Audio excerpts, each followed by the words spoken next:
Hey les amis, c'est Doxoft, donc voilà, on se retrouve aujourd'hui pour une toute nouvelle vidéo. Donc c'est la vidéo qui donne suite à la dernière de ma chaîne. Et si vous l'avez pas encore vue, je vous invite à aller la regarder.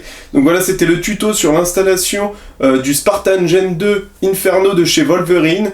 Donc je vous avais promis dans la dernière vidéo justement que je vous présenterai un peu mon setup HPA, ce que j'en pense, et rentrer plus en détail dans l'Inferno. Donc voilà, donc c'est chose faite, on est parti, allez go!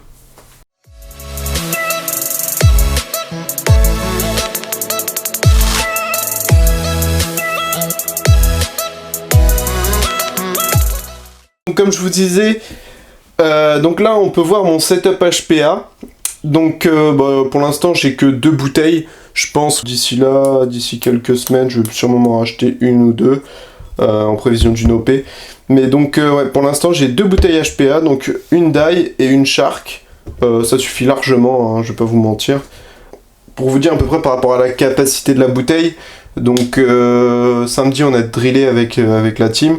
Et j'ai tiré au moins bien 1500 billes, et vous voyez j'étais à 3000 PSI, et là il me reste plus que 1500 PSI, donc vous voyez on peut faire largement une journée avec une bouteille. Hop, donc pour ce qui est de la bouteille, voilà. Ensuite j'ai un régulateur de chez Oxygène, donc c'est un très bon régulateur, hop, avec un raccord rapide qui vient venir se clipser, hop, à ma ligne euro de chez Ballistic, avec des raccords rapides des deux côtés, comme on peut le voir ici. Hop, tac, on va mettre ça de côté pour l'instant. Et ce qui est très simple sur ce régulateur là, un peu comme sur tous, hop, là on a, pour venir le régler, on a juste à se munir de la clé qui est fournie avec le régulateur, la mettre dans les deux encoches et venir tourner à notre guise en fait, selon les PSI qu'on veut, et donner la puissance à notre réplique. Tac. Et j'ai 2 petites batteries ASG, donc de 250 mAh. Avec une batterie comme ça, vous faites 3 jours de jeu, hein. Franchement, ça consomme que dalle. Donc même vous pouvez la laisser brancher. Bon, après, faut pas l'oublier que vous rangez votre matos et que vous revenez de partie. Mais sinon, vous pouvez facilement faire 3-4 jours de jeu sans la recharger. Donc maintenant, comme vous avez pu voir dans la dernière vidéo, ça c'est ma petite CM16GG que j'ai mis en HP avec l'Inferno. Donc si vous n'avez pas vu le tuto, je vous invite à aller la regarder, si ça vous intéresse. Qu'est-ce qu'on va voir aujourd'hui? Donc plus précisément, je vais vous parler, en fait, je vais vous montrer comment programmer en quelque sorte le Spartan, même si le Spartan il n'a pas de FCU. Donc du coup tout se fait au niveau de la gâchette, donc on a moins de réglages, mais du coup moins de problèmes. Parce que plus il y a d'électronique, plus il y a de problèmes généralement. Donc pour commencer, hop, on va monter le régulateur sur la bouteille. Donc quand vous insérez votre régulateur, vous allez entendre un pchit au bout d'un moment. Hop, voilà.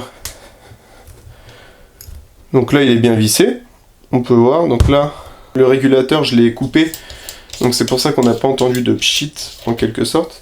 Mais là, je vais l'ouvrir, vous allez voir tout de suite le manomètre qui va monter en fait.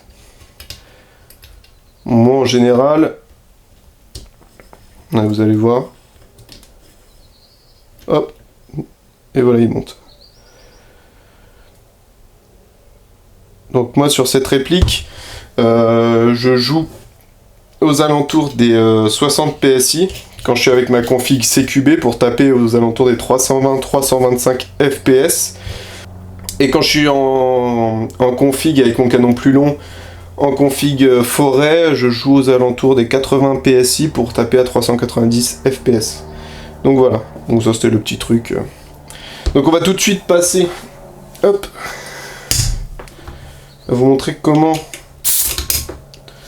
on va venir régler le FCU. Hop. Tac. Donc en fait c'est très simple. Ah, je vais tourner la réplique de l'autre côté, ce sera plus simple.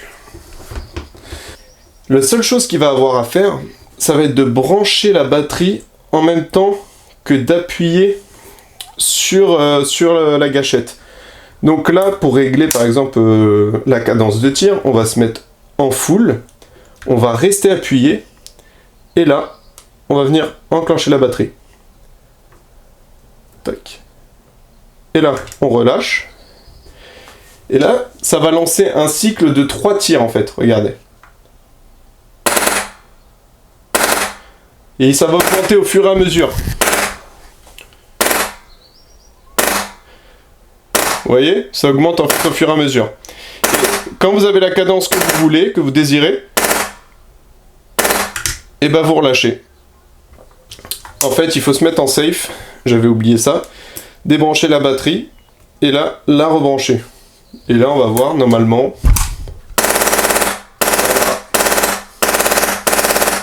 Voilà, là j'ai la cadence que j'ai désirée. Et en fait, c'est hyper simple, quoi. Du coup, il n'y a pas à se creuser l'esprit et tout ça. Comme là, vous pouvez le voir, ça s'est fait en 2 secondes. Et après, il y a aussi l'ouverture de l'électrovanne, mais je vais vous expliquer comment le faire. Je vais pas le faire parce que moi, je l'ai déjà réglé. J'ai mis plus de temps à le régler et je l'ai déjà fait.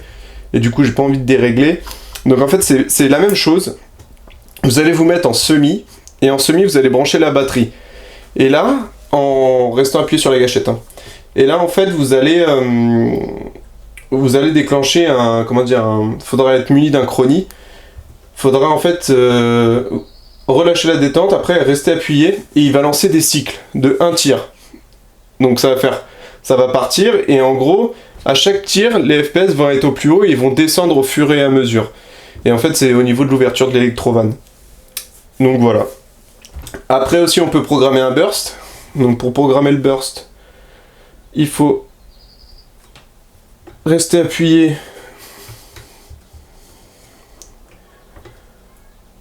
Oh, j'ai mis la batterie. Il faut rester appuyé au moins 10 secondes, donc on va le faire ensemble.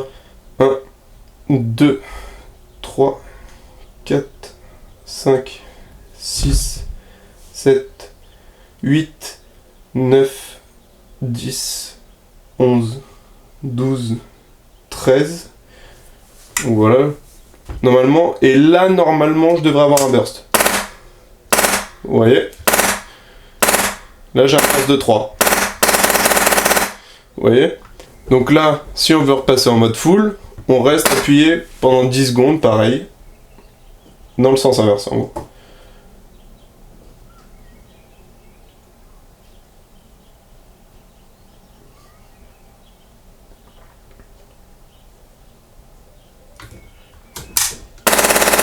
Et voilà, on est revenu en full.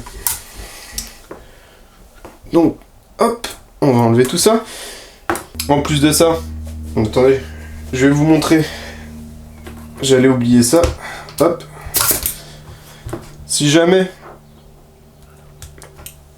vous voulez jouer avec un silencieux, là vous allez très vite en fait le remarquer, que le bruit n'est pas du tout le même. Hop, donc voilà, je viens de mettre le silencieux. Donc je vais vous montrer ça tout de suite. Tac. Vous allez voir qu'en fait, l'HPA c'est l'un des seuls systèmes. Vous voyez comment le son est étouffé en fait. Puis avec une bille, ça étouffe encore plus. Donc c'est vraiment le seul système où, avec un silencieux, on a quelque chose d'efficace qui réduit vraiment le bruit. Donc on se retrouve tout de suite pour les avantages et les inconvénients. Donc pour tout ce qui est avantages, inconvénients. Donc moi très clairement déjà, le poids dans la gearbox. Déjà il y a carrément moins de poids, je crois que le Wolverine Inferno il fait 140 grammes, donc c'est que dalle en fait, quand on enlève tout, le moteur, les engrenages, tout. Donc déjà premier point positif. Ensuite on va avoir une régularité des tirs, ça c'est clair. Régularité des tirs au niveau des FPS, on va varier entre 1 à 2 FPS selon les tirs. Ensuite on va avoir quoi d'autre? Déjà l'aspect silencieux, c'est beaucoup plus silencieux qu'un AEG. On va avoir également l'aspect réactif. Donc la gâchette, vu qu'en fait il n'y a que de l'air qui se passe, il n'y a pas un effet mécanique, ça va être hyper réactif. Comparé à un AEG, bon c'est sûr, vous allez me dire, oui mais avec un titan, machin et tout, oui, si vous mettez un titan, si vous faites une prépa de ouf, de dingue, vous avez une machine de guerre, oui on est d'accord, vous allez revenir en fait à avoir une réactivité aussi, voire peut-être mieux ou pareil, mais il va falloir débourser, et puis les contraintes mécaniques, voilà quoi. Donc justement, contrainte mécanique, on n'en a pas là-dedans. Après voilà, là, au niveau de la précision. Après, Niveau des inconvénients, on va voir quoi. Alors en inconvénients, moi j'appelle ça les faux inconvénients parce qu'en fait, le premier inconvénient qu'on va me dire, ça va être oui, avoir la bouteille dans le dos, ça pèse un poids d'un âne mort et tout ça. Non, c'est faux. Alors déjà, une bouteille, ça pèse 1 kg. Et j'ai envie de dire, en fait, déjà avec tout le matériel qu'on a sur nous, le gilet tactique, un tas de conneries qu'il y a sur le gilet et qu'on porte durant toute une journée, c'est pas une bouteille d'1 kg en plus qui va faire quelque chose. Donc moi au début j'étais aussi, je vous avoue, j'avais un peu peur de ça, mais je l'ai eu sur le dos, je la sentais même pas la bouteille. D'autres ils vont dire oui, c'est pas réaliste avec le flexible qui passe et tout. Oui d'accord, mais bon si on prend de l'HPA déjà, c'est que c'est pour de la performance. On sait très bien que l'HPA ça va pas être pour le côté esthétique, ça va être pour le côté performance, la perf, la fiabilité et tout ça. Ensuite ceux qui diront ouais mais ils peuvent tricher, ils peuvent changer la puissance. Mais alors déjà, quand on sait que normalement l'airsoft c'est un jeu basé sur le fair play, après il y a toujours des solutions, qu'on puisse bloquer le régulateur quand on passe au chrony et tout ça. Mais bon, celui qui fait ça, c'est qu'il a pas compris le but de l'airsoft en fait. Donc voilà, pour tout ce qui est des inconvénients et des avantages. Donc moi personnellement, j'ai pas trop d'inconvénients à donner dessus. Après, chacun fait son propre avis, c'est que mon avis. Donc voilà, donc j'espère que ça vous aura plu, que ça aurait pu vous avancer si jamais vous vouliez acheter un HPA ou passer le cap justement.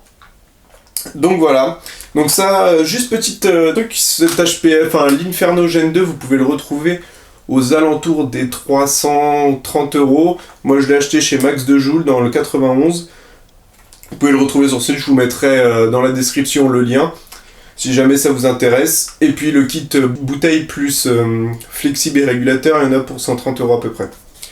Donc voilà, donc j'espère que ça vous aura plu, on se retrouve très vite pour une nouvelle vidéo. Allez, ciao!